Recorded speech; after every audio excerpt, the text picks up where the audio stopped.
Assalamualaikum warahmatullahi wabarakatuh. Selamat pagi pemirsa Trans 7. Hasanah Ensiklopedia Islam Dunia pagi ini kembali hadir ke hadapan Anda untuk berbagi wawasan dan saling berwasiat dalam kebajikan. Subuh itu, tepatnya tanggal 25 Zulhijjah tahun 23 Hijriah, saat Umar bin Khattab mengimani sholat subuh. Saat ia baru bertakbir, tiba-tiba seorang laki-laki mendekatinya dan menikamnya 3 kali. Umar pun akhirnya ambruk, darahnya bercucuran. Sementara sang pembunuh mengamuk sambil menikam kanan kiri dan melukai banyak sahabat Nabi, meski akhirnya berhasil dilumpuhkan. Dalam kondisi terluka, Amirul Mukminin dibawa ke kediamannya. Para sahabat Nabi mengerumuni Amirul Mukminin yang terbaring lemah sambil menunggu seorang tabib. Saat itu, Ibnu Abbas mengabarkan yang menikamnya adalah Abu Lu'lu'ah. Umar pun berkata, "Segala puji bagi Allah yang tidak menjadikan kematianku di tangan seorang yang mengaku muslim." Siapakah Abu Lu'lu'ah? Dialah budaknya Mughirah bin Syu'bah, asal Persia yang beragama Majusi atau penyembah berhala. Pada masa pemerintahan Umar bin Khattab, kerajaan Kisra, Persia, berhasil ditaklukkan dan berada di bawah kekuasaan Islam. Inilah yang menjadi dendam Abu Lu'lu'ah terhadap Umar bin Khattab. Dia berhasil menyusup di kalangan umat Islam Madinah dan mengaku telah beragama Islam. Namun, sesungguhnya ia memendam niat busuk untuk membunuh sang khalifah. Di saat umat Islam dunia begitu menghormati jasa besar Umar bin Khattab yang telah menegakkan panji-panji Islam dan memperluas wilayah kekuasaan Islam dengan menaklukkan Romawi dan Persia, 2 kerajaan adidaya pada masa itu, namun pembunuh Umar bin Khattab justru dielu-elukan dan dianggap sebagai pahlawan.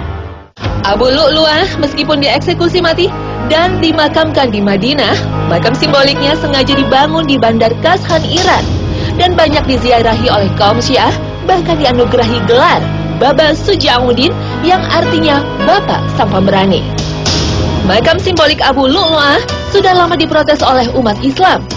Pada tahun 2007, makam ini pernah disegel oleh pemimpin tertinggi Iran Ali Khamenei karena dijadikan tempat berkumpulnya kelompok Syiah radikal yang biasa merayakan hari terbunuhnya Umar bin Khattab. Namun hingga kini, makam simbolik Abu Lu'lu'ah tak pernah sepi dari para peziarah. Dan mereka pun selalu membaca doa kunut yang berisi kutukan dan hujatan terhadap para sahabat Nabi, mulai Abu Bakar, Umar bin Khattab, Utsman bin Affan, hingga Muawiyah bin Abi Sufyan. Padahal kemuliaan mereka tak diragukan lagi. Bahkan sebagian mereka sudah dijamin oleh Rasulullah sebagai penghuni surga. Wallahu a'lam. Berbicara tentang sahabat Nabi seakan berenang di lautan kemuliaan yang tak bertepi. Begitu banyak kemuliaan yang tertoreh dalam kehidupan mereka, baik ketika berdampingan dengan Rasulullah SAW maupun setelah beliau wafat. Keberadaan dan peran mereka di tengah-tengah umat merupakan bukti nyata kegemilangan dakwah Rasulullah SAW untuk membina umat manusia ke jalan keselamatan. Merekalah generasi yang tumbuh langsung di bawah naungan tarbiyah Rasulullah SAW.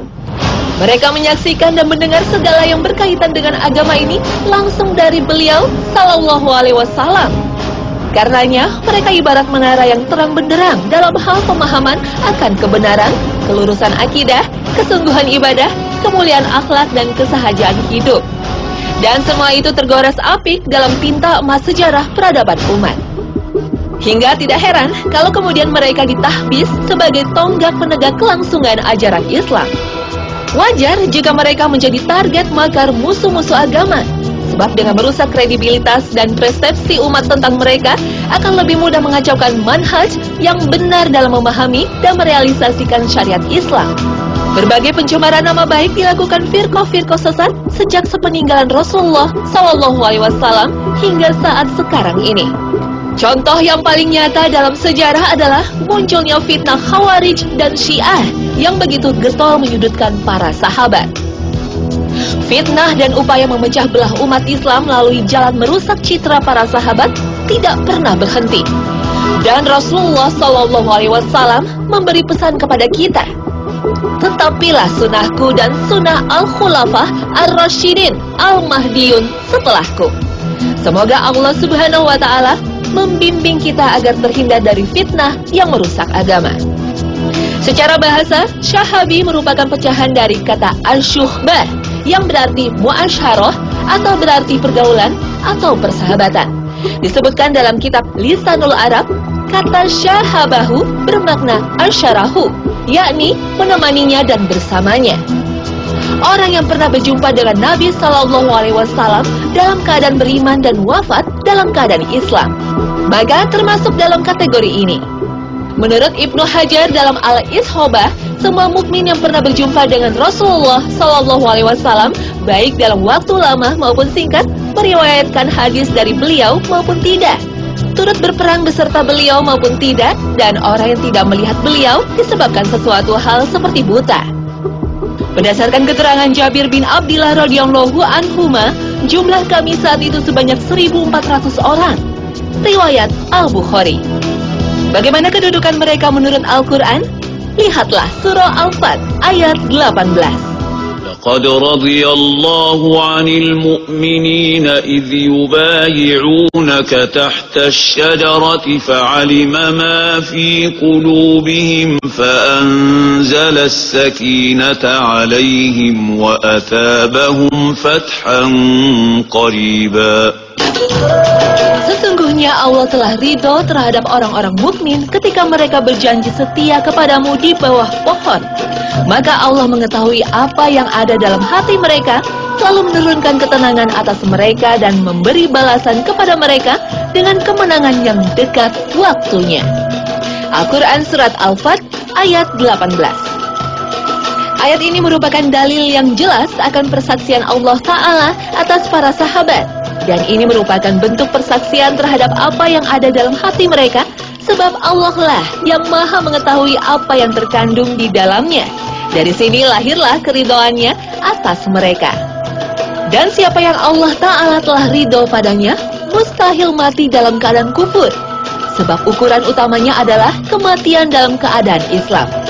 Seperti yang ditegaskan oleh hadis Rasulullah SAW, tidak akan masuk neraka dengan izin Allah seorang pun yang ikut berbaiat di bawah pohon. Hadis riwayat Muslim. Ibnu Hazm rahimahullah berkata dalam kitabnya Al-Fasl fil Milal wa Al-Ahwa wa An-Nihal, siapa yang Allah Ta'ala kabarkan kepada kita bahwa ia mengetahui apa yang ada dalam hati-hati mereka, ridho terhadapnya, serta menurunkan sakinah atau ketenangan atasnya, maka tidak halal bagi siapapun untuk tawakuf, tidak mengetahui keutamaan tersebut atau ragu tentang mereka.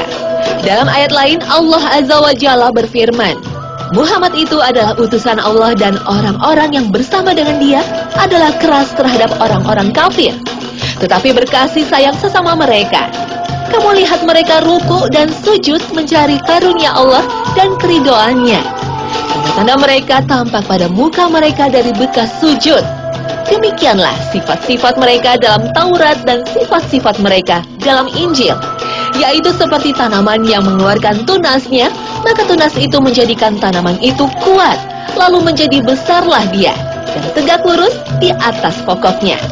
Tanaman itu menyenangkan hati penanam-penanamnya, karena Allah hendak menjengkelkan hati orang-orang kafir dengan kekuatan orang-orang mukmin. Allah menjanjikan kepada orang-orang yang beriman dan mengerjakan amal yang soleh di antara mereka, ampunan dan pahala yang besar. Al-Quran Surat Al-Fat ayat 29.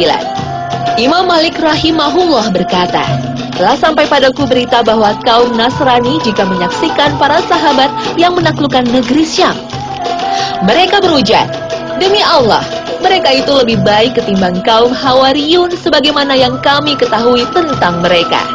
Perkataan ini merupakan bukti kejujuran, sebab umat ini begitu diagungkan dalam kitab-kitab samawi. Dan yang paling mulia dan agung adalah para sahabat Rasulullah SAW, di mana Allah Ta'ala telah memuliakan penyebutan mereka dalam kitab-kitab samawi yang diturunkan, serta dalam kabar-kabar yang diwariskan secara turun-temurun. Allah Ta'ala sudah menjamin mereka dengan surganya. والسابقون الأولون من المهاجرين والأنصار والذين اتبعوهم بإحسان بإحسان رضي الله عنهم ورضوا عنه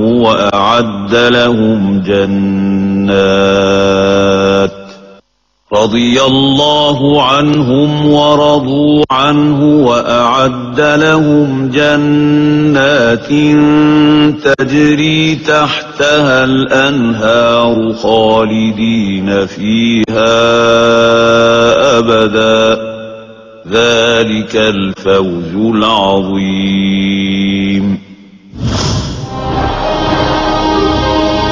Kemuliaan para sahabat juga diulas dalam banyak hadis Nabi.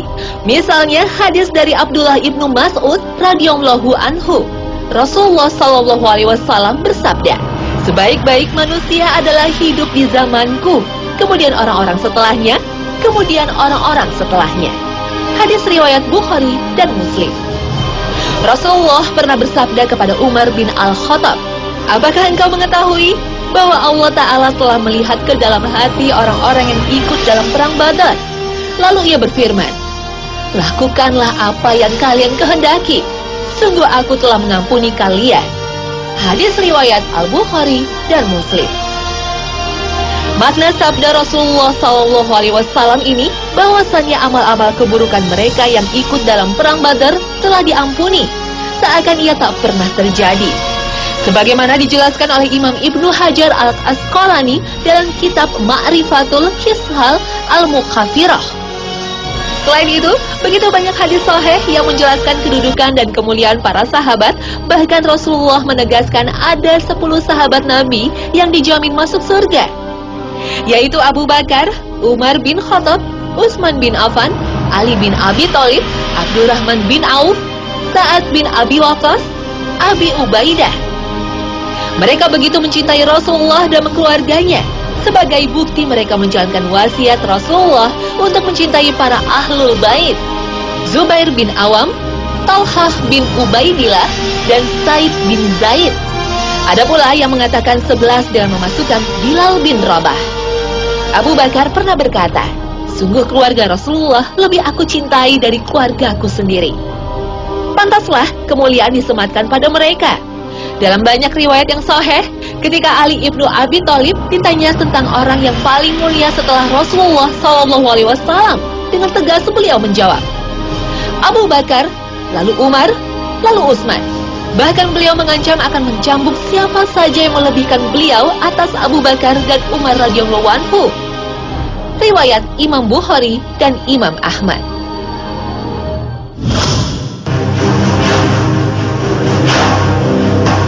Kemuliaan para sahabat Rasulullah juga terjalin dalam sebuah ikatan kekeluargaan hingga hubungan mereka dengan Rasulullah begitu erat. Rasulullah menikahi Siti Aisyah, putri Abu Bakar, dan Hafsah, putri Umar bin Khattab. Begitu pula Rasulullah menikahkan putrinya Fatimah kepada Ali bin Abi Thalib. Juga menikahkan dua putrinya Ruqayyah dan Ummu Kulsum kepada Utsman bin Affan. Para sahabat Nabi begitu saling mencintai dan saling menghormati. Terbukti Ali bin Abi Thalib menamai beberapa anak keturunannya dengan nama Abu Bakar, Umar, dan Utsman.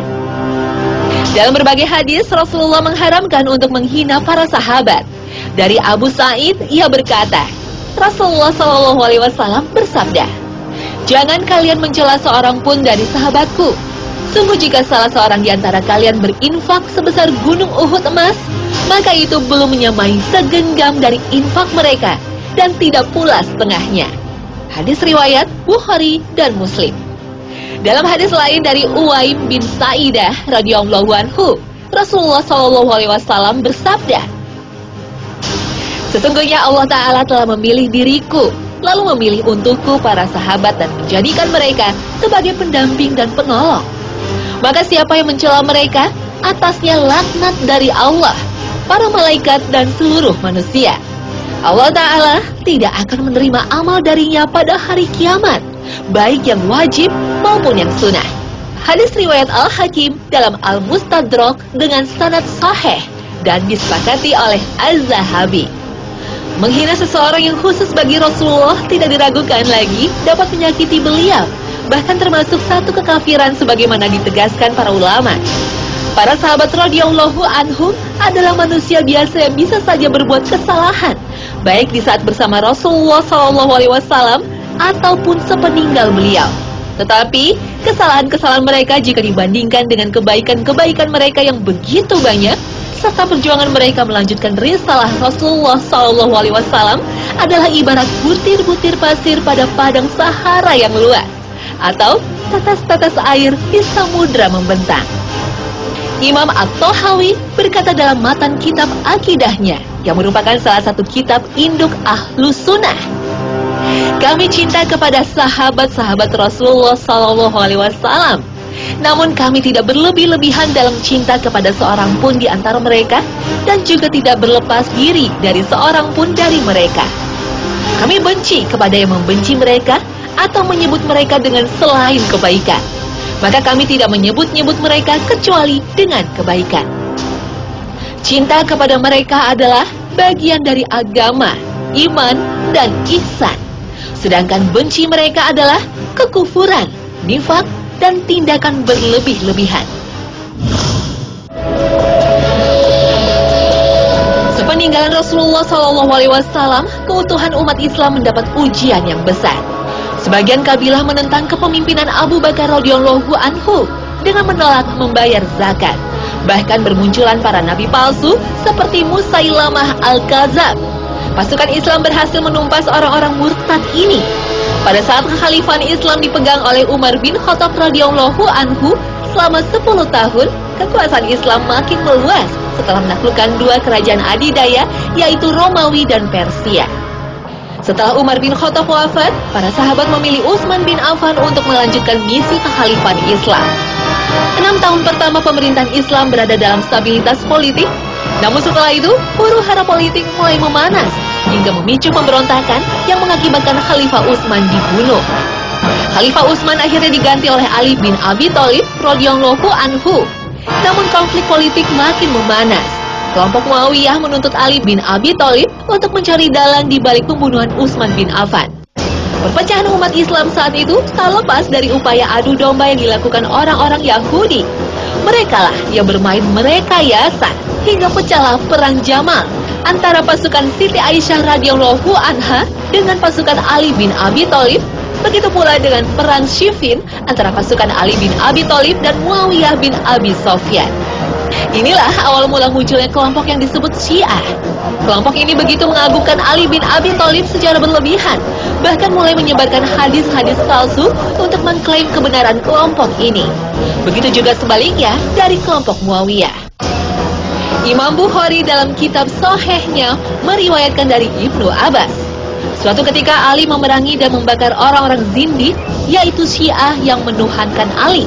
Andaikan aku yang melakukannya, aku tidak akan membakar mereka, karena Nabi pernah melarang penyiksaan sebagaimana siksa Allah dibakar.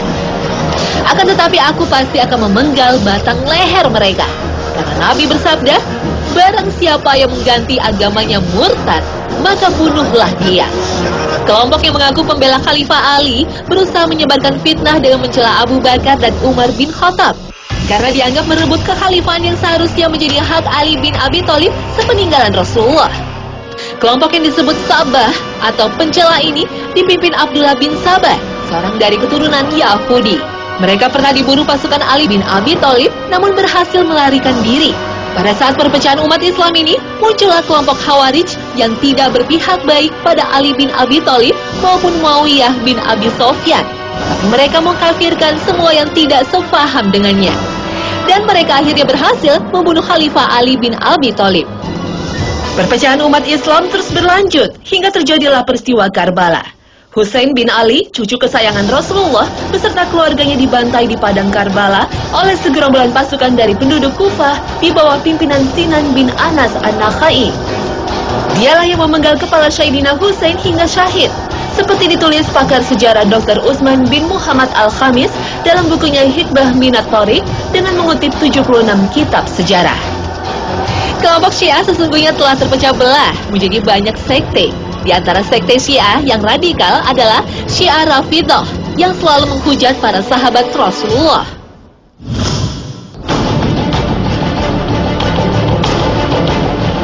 Tak semua kelompok Syiah se-ekstrim Rafidhah.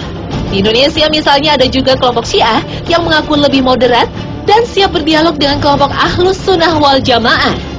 Meski mengaku tak menghujat para sahabat, mereka tetap memiliki keyakinan berbeda tentang fakta sejarah Islam sepeninggal Rasulullah SAW.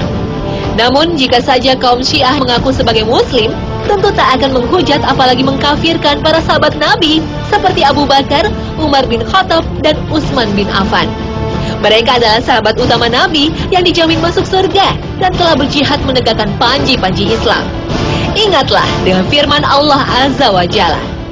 وَلَوْ شَاءَ رَبُّكَ لَجَعَلَ النَّاسَ أُمَّةً وَاحِدَةً وَلَا يَزَالُونَ مُخْتَلِفِينَ إلا من رحم ربك ولذلك خلقهم وتمت كلمة ربك لأملأن جهنم من الجنة والناس أجمعين. Seandainya Rabb-mu menginginkan, niscaya Dia menjadikan manusia umat yang satu, namun mereka terus-menerus berselisih, kecuali orang yang dirahmati oleh Rabb-mu, dan karena itulah Allah menciptakan mereka. Al-Quran Surat Hud ayat 118 dan 119.